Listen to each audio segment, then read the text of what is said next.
Assalamualaikum warahmatullahi wabarakatuh. Selamat pagi teman-teman semua. Gimana nih kabarnya semuanya? Sehat? Alhamdulillah kalau semuanya sehat.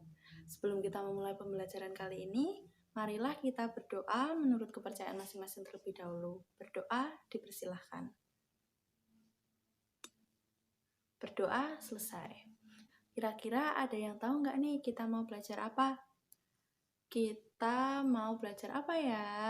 Jadi, teman-teman ingat nggak ada jurusan SMK itu akuntansi, TKJ, pemasaran, otomotif, gitu-gitu di SMK sekitar kita. Jurusan-jurusan tersebut itu termasuk ke dalam jenjang pendidikan vokasi. Nah, setiap jenjang atau setiap sekolah itu tentunya memiliki kurikulum yang berbeda-beda setiap sekolahnya. Jadi, hari ini kita akan belajar mengenai kajian kurikulum pendidikan vokasi.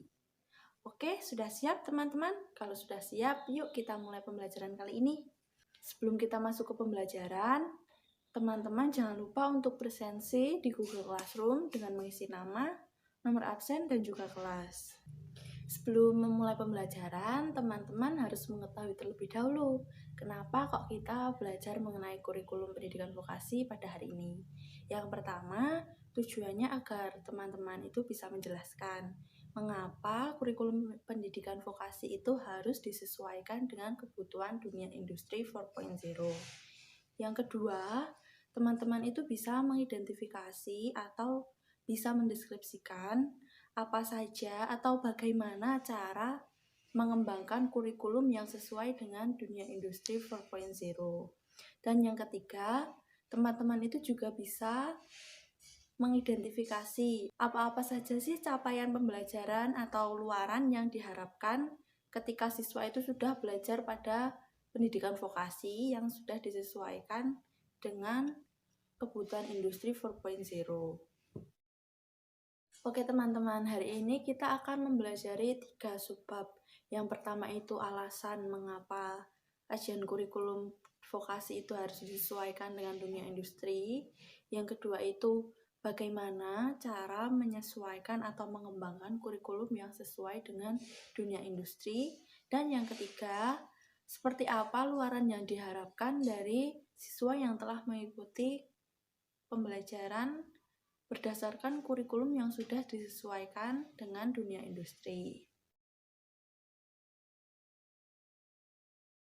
Digital Society, Digital 4.0 itu membuka akses kita untuk mengadopsi teknologi itu dalam segala urusan termasuk di bidang pendidikan, ekonomi, sosial, budaya, lingkungan, dan sampai adat istiadat. Ya, jadi kita perlu menyesuaikan, tetapi kita juga bisa memanfaatkan. Digital platform memberikan kita kemudahan, kecepatan, dan efisiensi di dalam pembelajaran. Makanya kita menjadi sebuah negara yang dengan penduduk 260 juta, tetapi dengan hampir 50 juta orang sekolah dari SD, SMP, SMA itu belajar dari rumah, mendadak menjadi negara yang sangat besar menerapkan sistem digital 4.0, menggunakan internet untuk membantu pelayanan pendidikan yang dari segala jenjang jenis di semua daerah seluruh kabupaten di Indonesia. Saya kira itu manfaat poin 2 poin. Kita yang menyelesaikan ataukah kita berinovasi dari apa yang kehidupan sehari dengan memanfaatkan teknologi internet.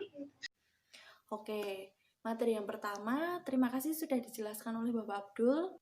Selanjutnya, saya akan menjelaskan mengenai pengembangan kurikulum yang sesuai dengan dunia industri.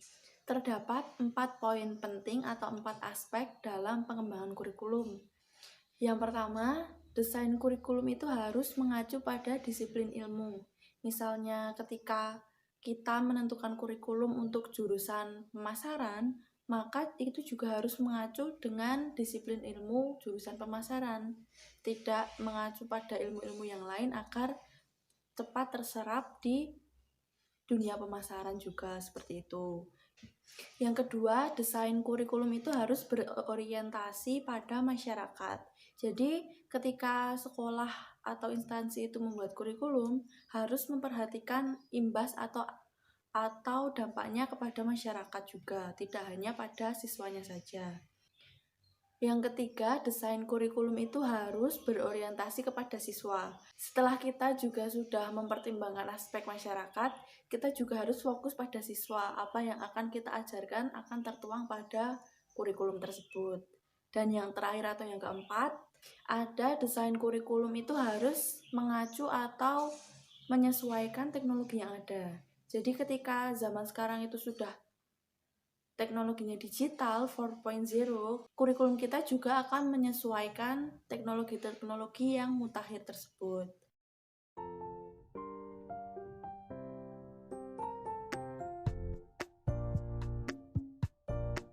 Selanjutnya kita akan membahas mengenai prinsip-prinsip pengembangan kurikulum pendidikan vokasi, di mana ada 7 prinsip dalam pendidikan vokasi. Yang pertama ada prinsip relevansi, di mana kalau kita itu mengembangkan kurikulum, kita juga harus memperhatikan kebutuhan lingkungan sekitar dari sekolah yang kurikulumnya kita kembangkan. Yang kedua, prinsip fleksibilitas, di mana suatu kurikulum itu harus memiliki kemampuan untuk beradaptasi dengan perkembangan zaman. Yang ketiga, prinsip kontinuitas, di mana kurikulum itu harus dikembangkan secara kontinu, tidak berhenti pada suatu tahap saja. Yang selanjutnya ada prinsip efisiensi, di mana seharusnya itu kurikulum dikembangkan tanpa memakan biaya yang banyak atau waktu yang sangat lama, jadi harus efisien. Yang selanjutnya ada prinsip efektivitas, di mana kurikulum itu harus memiliki kemampuan untuk memenuhi tujuan yang sudah direncanakan. Yang selanjutnya kita akan membahas mengenai capaian pembelajaran atau luaran yang diharapkan ketika siswa itu sudah belajar pada jenjang pendidikan vokasi yang sudah disesuaikan dengan kebutuhan dunia industri 4.0. Yang pertama, kemampuan untuk memecahkan masalah yang kompleks. Hal ini merupakan suatu kemampuan di mana siswa dididik agar memiliki pemikiran yang tetap tenang dan jernih, agar dapat menyelesaikan masalah yang kompleks, kemudian mencari solusi dari masalah tersebut dan mengaplikasikannya. Yang kedua, mengenai berpikir kritis, di mana siswa itu kita ajarkan mengenai kemampuan berpikir kritis, kemudian memberi feedback kepada orang lain dengan disertai alasan yang jelas dan logis yang didukung oleh data. Yang ketiga ada kemampuan kreativitas, di mana siswa itu juga kita biasakan atau kita ajarkan untuk berpikir kreatif, menemukan hal-hal baru atau membuat pembaruan dari hal yang sudah ada. Kemampuan selanjutnya yaitu memanajemen orang lain. Jadi dalam pendidikan vokasi, kita itu mengajarkan siswa-siswa kita bagaimana mereka itu bisa memanajemen diri mereka sendiri, bagaimana mereka memanajemen orang lain, dan bagaimana mereka itu menjadi sosok leader yang baik bagi teman-temannya. Selanjutnya ada kemampuan bekerja sama atau berkoordinasi dengan orang lain. Jadi, siswa-siswa di pendidikan vokasi ini akan kita ajarkan dan kita biasakan agar mereka itu bisa bekerja sama dengan orang lain dalam suatu kelompok. Yang selanjutnya, ada kemampuan untuk mengontrol emosi atau kecerdasan emosional. Jadi, siswa-siswa kita itu diajarkan agar bisa mengendalikan emosi-emosi mereka agar dapat tetap bekerja secara profesional dan tidak merugikan orang lain atau membahayakan orang lain dalam pekerjaannya. Selanjutnya ada kemampuan penilaian dan membuat keputusan. Jadi siswa kita itu diajarkan bagaimana mereka itu menilai secara objektif kapanpun dan dimanapun kondisinya dan siapa yang dinilai. Kemudian siswa-siswa kita itu juga diajarkan agar mereka itu bisa memberikan suatu penilaian dan keputusan secara objektif tanpa merugikan pihak lain. Yang selanjutnya service orientation, di mana siswa-siswa kita itu dibiasakan agar mereka itu bisa melayani atau menjadi pelayan yang baik bagi perusahaan atau bagi para pekerjanya.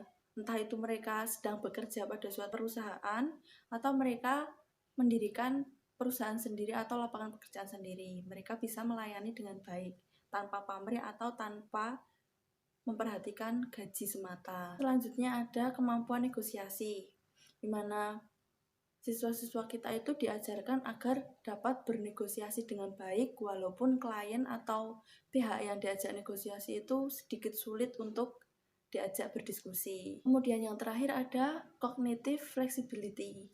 Jadi siswa kita itu diajarkan agar mereka itu bisa mengubah atau memfokuskan pikiran mereka pada suatu hal terlebih dahulu. Jadi ketika mereka itu berhadapan pada beberapa masalah, mereka akan fokus pada satu masalah terlebih dahulu, mereka akan menyelesaikannya, kemudian baru berpindah ke masalah yang lain, agar semuanya bisa terselesaikan dengan baik.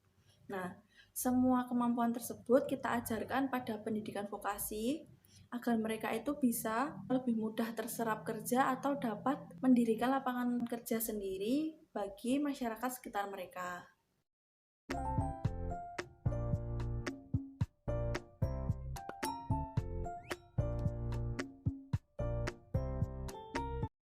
Setelah kita membahas beberapa materi tadi, yuk kita simpulkan bersama-sama hari ini kita sudah membahas apa saja. Yang pertama, kita sudah mempelajari mengenai mengapa kurikulum pendidikan vokasi itu harus disesuaikan dengan kebutuhan industri 4.0. Yang kedua, kita juga sudah mempelajari prinsip dan aspek penting yang harus diperhatikan ketika mengembangkan suatu kurikulum, khususnya kurikulum pendidikan vokasi. Yang ketiga, kita juga sudah mempelajari apa-apa saja capaian pembelajaran yang diharapkan dapat dikuasai oleh lulusan pendidikan vokasi. Oke teman-teman, sampai sini ada yang mau ditanyakan? Kalau belum ada, silahkan teman-teman mengisi refleksi di Google Classroom dengan cara mengisi materi menarik dan baru apa yang teman-teman peroleh pada pelajaran hari ini. Yang kedua, bagaimana teman-teman mengaplikasikan materi menarik dan baru itu pada kehidupan sehari-hari. Dan yang ketiga, ketika ada sesuatu yang belum paham atau yang ingin ditanyakan, silahkan ketik pertanyaan tersebut pada kolom komentar di Google Classroom. Oke, kalau sudah, yuk kita memperdalam pemahaman kita dengan mengerjakan lembar kerja. Oke, kalau teman-teman sudah mengisi refleksi, silahkan teman-teman buka Google Classroom, kemudian pilih kolom lembar kerja siswa. Di sana ada link Google Form, silahkan teman-teman klik, kemudian tunggu sebentar, teman-teman nanti akan dialihkan ke Chrome atau browser, lalu silahkan teman-teman mengisahkan nama, nomor absen, dan juga kelas. Setelah itu, silahkan teman-teman mengerjakan soal-soal yang ada di mana teman-teman diminta untuk menjelaskan mengapa kok kurikulum pendidikan vokasi itu harus disesuaikan dengan kebutuhan dunia industri. Kemudian teman-teman disuruh menjelaskan mengenai berbagai aspek yang perlu diperhatikan dalam pengembangan kurikulum.